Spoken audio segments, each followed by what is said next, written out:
Welcome to Shatter. Help me reach 5,000 subscribers. Support the video with a like and leave your thoughts in the comments. She said it while tying her hair into a high ponytail, not even looking at me, just checking her reflection in the hallway mirror like she was rehearsing a line she'd already practiced in her head. "You'll get intimacy when I feel like it," she said. "Until then, live however you want." It wasn't anger. It wasn't exhaustion. It was entitlement, delivered with the same casual tone she used when asking me to pick up her Lululemon bags from the front porch after one of her Amazon orders arrived. That was the moment something in me stopped moving. Not my body, not my breath. Something quieter. Something I didn't name until it was too late for her to take it back.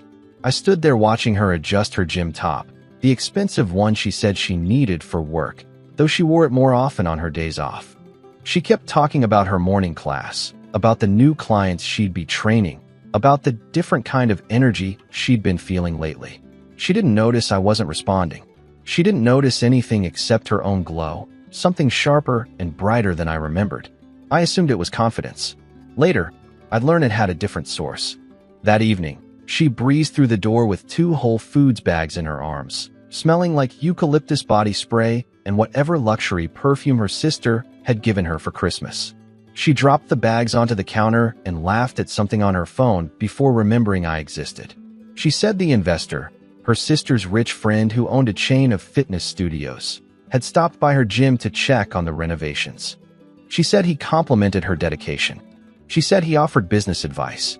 She said it all lightly, but something in the way she smiled didn't match the story she told. We ate dinner separately, her on the couch scrolling through Lululemon's new arrivals, me at the kitchen table pretending the silence wasn't getting heavier every night. When she finally settled into the corner of the sofa to watch Netflix, she angled her phone away from me, letting the screen illuminate her face in quick flashes. She barely looked up when I said goodnight. She didn't ask if I was coming to bed. I lay in the dark listening to her laugh quietly at something on her screen, a soft sound meant for someone else. I didn't confront her. I didn't question her. I didn't even feel anger. Just a steady, cooling distance moving through me like a slow tide. 3 days later, I would understand exactly where that tide was taking me. But that night, I only knew one thing for certain. She genuinely believed I'd stay no matter what she chose to become. The first real hit didn't come from her. It came from someone who had no reason to lie.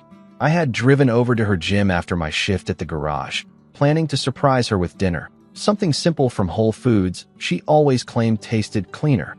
I walked in just as one of her co-workers, a younger trainer named Kyle, was finishing a session. He saw me standing near the entrance and gave me a look I couldn't place at first, hesitation mixed with something like pity. He asked if I was there to pick her up. When I said yes, he pressed his lips together the way people do when they're trying not to tell you the part they shouldn't say. Then he mentioned, almost casually, that the investor had been spending a lot of time around her lately. "She seems happy," he said. "Different." And then he walked off before I could ask him what he meant. When she finally came out of the back office, she looked more energized than someone finishing an 11-hour shift should. She didn't see me at first. She was laughing at a message on her phone, the same phone she kept glued to her hand every night while Netflix played in the background. When she did spot me, her expression flickered just slightly, like she needed half a second to adjust to the idea of me standing there. She wrapped her arms around my neck, but her body stayed distant, like giving affection had become a performance she no longer rehearsed for me. On the drive home, she talked about how motivating her day had been, how the investor had pulled her aside to compliment her progress, how he'd told her she had potential for more, how he'd invited her to a networking event her sister was attending. She said it all with a new kind of confidence, sharp, polished, borrowed from someone else's world. She didn't ask how my day at the garage went. She didn't ask anything at all. Later that night, while she showered, I saw an unopened package on the counter, another Amazon delivery. Inside was a Lululemon set I knew cost more than the tools I'd been saving to replace at work. She'd said she needed it for her clients, but the color, deep wine red, wasn't something she ever wore for me. When she came out of the bathroom, steam curling behind her, she walked right past it without even checking if I'd noticed. I lay in bed afterward, listening to her type softly on her phone in the dark. Each tap landed like a quiet confession. Her smile glowed faintly in the reflection of the screen. That was the moment I understood. She wasn't growing distant. She was moving upward, into a world where she believed I couldn't follow. The proof didn't arrive as a dramatic reveal. It came in fragments, in the same quiet, polished way her new life had been forming behind mine. It started with her schedule, small shifts she assumed I wouldn't notice. She began leaving the apartment earlier to prep for clients. Even though she used to roll out of bed 20 minutes before her first session, she started coming home later, saying the gym was rebranding, that everyone was being pushed harder, that the investor was helping reorganize the entire operation. Her voice carried something new, an excitement she never brought home for me. Each explanation was smooth, perfectly shaped, and strangely identical to the one before it. One night, after a long day at the garage, I stopped by Whole Foods to pick up the things she liked: almond butter, protein yogurt. The overpriced granola, she said, made her mornings feel elevated. It was a habit I kept out of love, even when the receipt hurt more than it should have. As I walked back to the parking lot, I saw her car parked in one of the back spaces, half hidden behind a large van. Her shift should have been over an hour earlier. I waited a moment, telling myself she probably ran late with a client. Then I saw her. She wasn't alone. She was leaning against the passenger door, laughing at something a man beside her was saying. He was older, sharply dressed, even in gym clothes, the kind of man whose confidence came from money, not effort. He held a bottle of water loosely in his hand, angled toward her like gravity had nothing to do with it. She didn't touch him. He didn't touch her. But the energy between them, the ease, the comfort, the spark, told a story that didn't need physical proof. I didn't confront them. I didn't walk closer. I stood behind the van long enough to watch her brush a strand of hair behind her ear the way she always did when she wanted to be seen. Then he said something that made her tilt her head and smile. Slow, deliberate, practiced. A smile I hadn't received in months. At home, she acted like nothing happened. She kicked off her shoes, opened a new Amazon package, another Lululemon set, and tossed the packaging aside like reality didn't apply to her anymore. She showered, hummed, scrolled on her phone. When she crawled into bed, she turned on Netflix, letting the brightness wash over her face while her attention drifted somewhere else entirely. Lying beside her, I didn't feel jealousy. I felt recognition. This wasn't distance. It was alignment. She had already chosen her world. She just hadn't bothered to inform the man paying for it. The morning I disappeared didn't begin with a fight. It began with routine, hers, not mine. She woke before sunrise, moving through the apartment with the efficiency of someone who believed her life was on an upward trajectory. She brewed her coffee, slipped into one of her new Lululemon sets, and stood in front of the mirror adjusting the waistband like she was sculpting the image she wanted the world to see. I watched her from the doorway, unseen, listening to her hum along to a playlist she only used on days she felt untouchable. She grabbed her bag, sprayed a mist of expensive perfume, and told me she'd be stopping at Starbucks before her first class. She didn't ask if I needed anything. She didn't pause to say goodbye. She didn't even glance in my direction long enough to pretend she cared. When the door closed behind her, it didn't echo. It settled, soft, expected, final. For a moment, I just stood there. The apartment was painfully clean, curated to match the life she wanted to project. The Whole Foods groceries I'd carried in the night before were still on the counter, untouched. The Amazon box she'd opened contained another premium gift set, something she would likely show off at the gym to people who lived comfortably above my pay grade. None of it belonged to the world I came from, the world I worked in. I didn't resent it. I just finally recognized the distance between us had become structural, not emotional. I pulled out my work suitcase, the one where I kept the tools I'd bought over years of scraping and saving. I packed with a clarity I hadn't felt in months. No hesitation. No trembling, no second-guessing. Jeans, boots, documents, oil-stained shirts she'd once said made the apartment smell like effort. I moved quietly, not because I feared her return, but because silence had become the only language left between us. When I stepped outside, the sun was still low. I loaded everything into the Chevy Silverado, the one she said looked too rugged for the image she wanted to present to her new circle.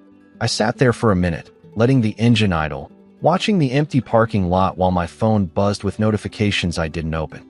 Then I powered the phone off and tossed it onto the passenger seat. I didn't leave a note. I didn't leave a trace. I didn't even leave the groceries I'd bought the night before. They were part of a life she no longer occupied with me. As I drove away, I pictured her walking back into the apartment later, holding her Starbucks cup like a trophy. She'd expect me to be there. She'd expect compliance, patience, routine. She'd expect the same man who endured her coldness because he believed closeness was something you earned. But all she would find was absence, quiet, absolute, and finally mine. Distance changes the way a man thinks. Once I left, once the noise of her world stopped bouncing off the walls around me, I finally heard my own thoughts clearly, steady, organized, sharper than anything I'd felt in months. I didn't go far. I found a cheap motel off the highway, the kind with thin walls, and a parking lot that stayed half empty. I parked the truck beneath a flickering street lamp, carried my suitcase inside, and felt something unfamiliar settle into my chest. Not relief, not freedom, control. I didn't turn my phone back on. I didn't check my messages.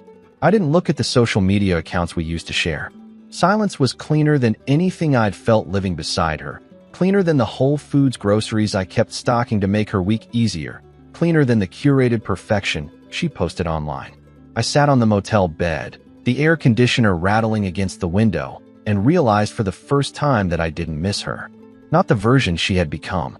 But I did think about him, her new orbit, the investor with money, power, and every resource she believed she deserved. I'd seen enough in the parking lot behind her gym to know their connection wasn't about intimacy. It was about access. She wanted his world, not him. And men like him didn't give that world freely. They loaned it, on terms she didn't understand. I didn't need revenge. That wasn't the point. What I needed was distance, and distance always reveals weaknesses. I remembered something she'd mentioned months earlier, back when she still talked to me like I mattered. She'd told me he ran his studios aggressively, that half his staff whispered about unpaid bonuses, that he was stretched thin, expanding faster than his infrastructure allowed. She'd been bragging then, proud to be part of something bigger, but she didn't understand what those cracks meant. During my lunch break at the garage, I sat in the truck with my phone still off. I used an old laptop I kept for work manuals and typed an anonymous message to a reporter who covered local business ethics. I sent a few links, public records, complaints, patterns she never cared enough to notice. I didn't manipulate anything. I didn't invent anything. I simply pointed a spotlight at what was already failing. A man like him didn't fear scandal. He feared exposure. When I closed the laptop, I didn't feel triumphant. I felt steady, focused, removed. I wasn't tearing her world down. I was stepping aside just long enough for it to collapse under its own weight. I didn't need to wait long to see the first crack spread. Word travels fast in circles built on image, faster than truth, faster than loyalty. I was back at the garage finishing an oil change when one of our regulars, an older guy who liked talking about local business drama, mentioned that the owner of a certain fitness chain had been ducking questions from a reporter. He didn't know I had anything to do with it. He just enjoyed gossip the way some men enjoy sports. He said the investor looked stressed, that people had spotted him pacing outside one of his studios on the phone, face tight, voice sharp. I didn't react. I tightened a bolt, wiped my hands, and kept listening. By afternoon, two of my wife's coworkers came by the shop for a quick tire patch. They chatted freely, assuming I was just the mechanic, not the man whose life had been quietly tied to theirs for years. They said my wife looked distracted at work, fumbling through simple tasks she once did with confidence. They said she kept checking her phone like she was waiting for someone to save her from the silence. They said even her sister, who once bragged about introducing her to the investor, seemed uncomfortable being seen with her now that the rumors were spreading. One of them ended with, she really thought she could play in that world. Then they paid, thanked me, and left. Later that evening, I parked the truck across the street from her gym, not to spy, not to intervene, but to observe the distance between who she thought she was and who she had become. I stayed unseen in the fading light. When she walked out, she wasn't glowing or energized. She was small, shrunk. Her posture had lost its edge. She held her phone with both hands, staring at the screen like she was reading a language she no longer understood. She typed, waited, stared, typed again. Nothing. No reply. Her Lululemon jacket hung off her shoulders as if even it had lost interest in holding her together. She looked around the parking lot, searching for someone. Him, probably. Someone who had once made her feel important. But the investor wasn't there. He wasn't coming. Public pressure had forced him into damage control, and a woman like her, aspiring, available, replaceable, was never going to be part of that cleanup. She stood alone in a place where she once felt elevated, now just another person caught between two worlds, the one she left and the one that never intended to keep her. I didn't turn on the engine when she walked past. I didn't draw attention to myself. I stayed in the shadows, letting the night swallow the last illusion she had. She wasn't socially ruined. She was socially unchosen. And that was a different kind of fall, quieter, sharper, impossible for her to hide from. Isolation doesn't announce itself. It just settles in, slowly replacing the confidence someone used to wear like a second skin. I didn't see her for days after watching her wander that parking lot alone, but I heard enough to understand the shape her new life was taking.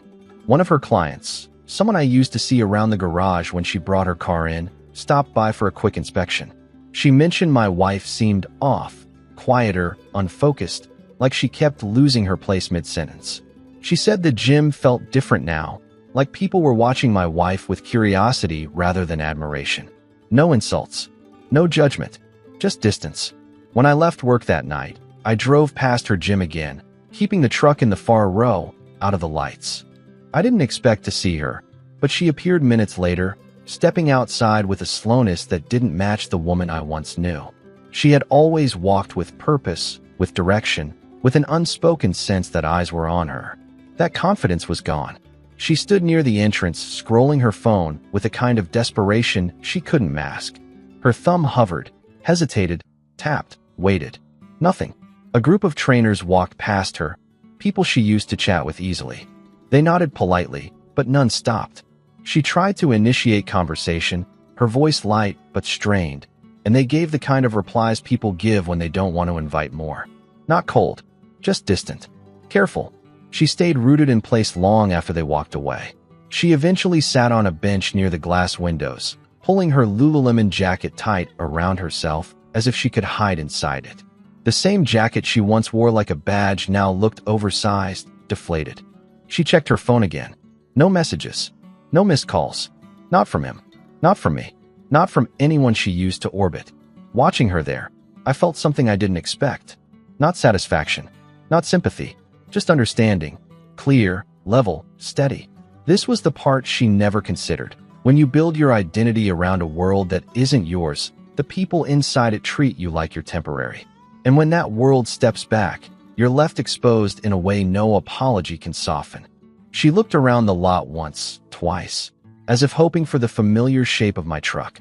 But I didn't move. I didn't turn on the engine. I didn't walk toward her. She wasn't looking for me, not really. She was looking for an anchor, and I had stopped being one the moment she told me intimacy was hers to grant on her schedule. She stood up eventually, shoulders tight, face pale, and walked to her car like the weight of her own choices had finally caught up to her. And only then did I understand the full meaning of distance. I was still near, but no longer needed. I didn't expect her to find me. I thought the distance I'd carved, clean, quiet, absolute, was enough to keep our worlds from touching again. But people who are losing control can sense the last place they felt grounded, even if they were the ones who shattered it. It happened on a Wednesday evening outside the garage, right as I locked up. The sun was low, turning the pavement gold, and the air carried that familiar smell of motor oil and dust. I heard footsteps behind me before I saw her. Slow, hesitant, lacking the certainty she once carried like a weapon. She stood a few yards away, clutching her phone with both hands as if it could steady her. Her hair was pulled back in a messy knot, not the intentional kind she wore to the gym. Her makeup was uneven, her Lululemon jacket wrinkled at the sleeves, as though she'd been pulling at them all day without realizing it. When she said my name, it wasn't sharp or demanding. It was small, almost an exhale. I didn't step closer. I didn't ask how she found me. I just watched her struggle to hold herself together. She said she'd been looking for me, that the apartment felt wrong without me, that she couldn't understand what was happening anymore. She said her clients had been asking if she was okay. She said her sister had become distant. She said the investor hadn't been answering. Her voice trembled on that last part, though she tried to hide it beneath a forced steadiness. It didn't work. I leaned against the truck, arms crossed, silent. The quiet between us was nothing like the quiet in our apartment. This one belonged to me. She kept talking, filling it with fragments of excuses, confessions, half-formed apologies that never quite took shape. She said she didn't mean the things she'd said before, that she'd been stressed, that she'd felt trapped in her own expectations, that she thought I understood the pressure she was under. Each sentence felt like she was trying to build a bridge from pieces of a world she had burned down herself. When she finally stopped speaking, her eyes searched mine for something: anger, forgiveness, anything she could work with. But I didn't give her emotion. Emotion had been the first thing I took back when I walked out that door. I told her, calmly, that I had nothing to ask her. Not anymore. The version of me who begged for intimacy, who carried Whole Foods bags through the door after 10-hour shifts, who paid for her Amazon packages without comment. That man didn't live in my skin anymore. She took a step toward me, just one, but it carried the weight of every realization she'd been avoiding. Her lips parted like she wanted to say something else, something final, something she hoped would pull me back into her orbit. But nothing came out. Because she finally understood, she wasn't talking to the man she'd pushed away. She was talking to the man who had already stepped out of her world. Her fall wasn't loud. It didn't come with screaming or dramatic confessions. It came in the slow collapse of everything she'd built her identity on: status, attention, proximity to a world that had never truly wanted her. I didn't witness it in person, but the fragments reached me anyway, through people who passed by the garage, through snippets of conversations in waiting rooms, through the small-town way news travels without direction. One woman, a client of hers whose car needed a brake inspection, mentioned she'd stopped going to my wife's classes. She said the energy was off, that my wife kept losing her train of thought mid-session, that she seemed somewhere else. Another man said he saw her sitting alone outside the gym, legs pulled in, scrolling her phone like she was waiting for a message that never came. Someone else mentioned she'd been crying in one of the back offices. No one mocked her, but no one stepped in either. That was the part she hadn't understood until it was too late. When your value in a high-status world comes from association, not substance, the moment that association disappears, so does the room's warmth. The investor's problems grew faster than she could process. The story I'd helped nudge into daylight gained traction online. He shifted into damage control mode, cutting ties, limiting communication, disappearing from the places he once showed up to flaunt his influence. She wasn't part of his real life, just the background noise of a phase he no longer had time for. When he retreated, he left her in a silence she'd never been prepared to face. And silence, I knew, had a way of delivering truth with surgical precision. I imagined her walking into our apartment after one of her shifts, Whole Foods bag in hand, expecting the old routine, the comfort of normalcy, the presence of someone who didn't ask for much.